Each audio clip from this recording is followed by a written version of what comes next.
Salam saudara-saudariku yang dikasihi Tuhan Yesus Kristus. Saya yakin kita semua ada dalam sukacita karena kasih Tuhan masih melingkupi kita.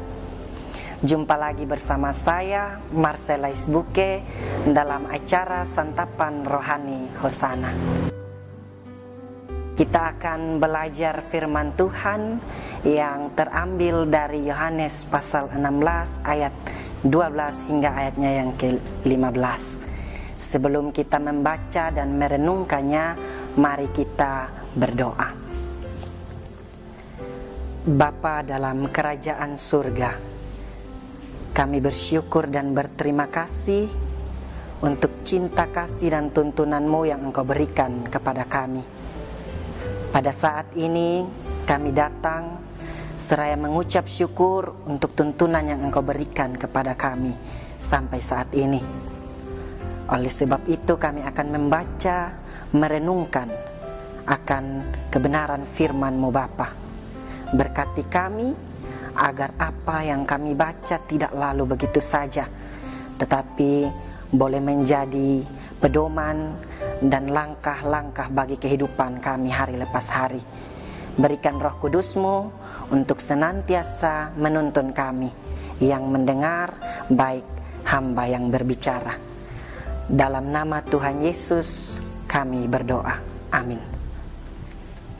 Beginilah bunyi firman Tuhan dari Yohanes 16 ayat 12 hingga ayatnya yang ke-15. Pekerjaan penghibur.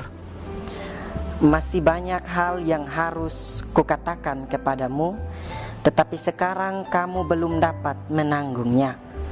Tetapi apabila Ia datang, yaitu Roh kebenaran, Ia akan memimpin kamu ke dalam seluruh kebenaran. Sebab Ia tidak akan berkata-kata dari dirinya sendiri, tetapi segala sesuatu yang didengarnya, itulah yang akan dikatakannya. Dan Ia akan memberikan kepadamu hal-hal yang akan datang. Ia akan memuliakan aku, sebab Ia akan memberitakan kepadamu apa yang diterimanya daripadaku. Segala sesuatu yang Bapa punya adalah aku punya. Sebab itu aku berkata, Ia akan memberitakan kepadamu apa yang diterimanya daripadaku. Demikianlah firman Tuhan. Sebagai umat Tuhan, seringkali kita mengaku bahwa kita adalah orang-orang yang telah menerima Roh Kudus dalam hidup kita. Namun, seberapa besar kita membiarkan Roh itu bekerja dalam diri kita? Kadang sekalipun kita mengaku bahwa Roh Kudus ada dalam hidup kita, kenyataannya kita tidak memberi ruang bagi Roh untuk bekerja dan memimpin hidup kita. Berdasarkan Injil Yohanes 16 ayat 12 hingga ayat yang ke-15, orang yang hidupnya terbuka untuk dipimpin Roh Kudus seharusnya memiliki dua gaya hidup sebagai berikut ini. Yang pertama, hidup dalam kebenaran. Berbicara tentang kebenaran masih menjadi hal yang perlu diperhatikan oleh setiap pribadi. Kenapa saya bilang pribadi? Karena kebenaran harus berasal dari diri sendiri. Bicara tentang kebenaran ini masih sulit. Untuk buat benar saja kita sering bahitung, orang Kupang bilang. Contoh sederhana, kalau beta kasih dia beras, kira-kira beta susah dia bantu kosonde. Yang berikutnya mungkin kita bisa lihat dalam kehidupan sehari-hari, be mau kasih dia masker, ma betaku beb masker ju habis. Dalam pandemik ini adalah salah satu penyakit yang masih dipelihara oleh kita sebagai manusia. Oleh sebab itu, dalam situasi dan kondisi pandemik ini, Injil Yohanes mau mengajarkan kita sebagai orang percaya, sebagai manusia, bahwa kehadiran Roh Kudus dalam diri seseorang berfungsi sebagai penolong, bagi orang itu untuk mengenali kebenaran yang Allah ajarkan. Yohanes 16 ayat 13 juga mengatakan, apabila Ia datang, yaitu Roh kebenaran, Ia akan memimpin kamu ke dalam seluruh kebenaran, sebab Ia tidak berkata-kata darinya sendiri, tetapi segala sesuatu yang didengarnya, itulah yang akan dikatakannya, dan Ia akan memberitakan kepadamu hal-hal yang akan datang.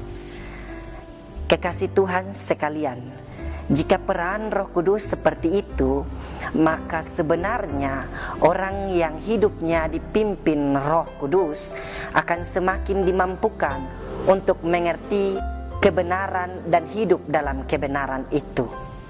Jika ada orang yang mengaku dipimpin oleh Roh Kudus, namun dirinya masih hidup dalam ketidakbenaran, berarti orang itu belum memberi ruang bagi Roh Kudus untuk bekerja dalam hidupnya.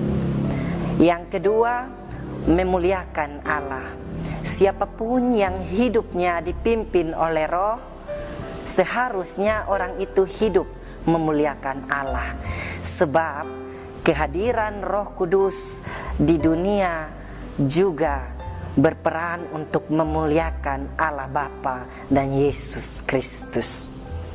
Dalam Injil Yohanes 16 ayat 14, firman Tuhan berkata, Ia, Roh kebenaran, akan memuliakan aku, sebab Ia akan memberitakan kepadamu apa yang diterimanya daripadaku.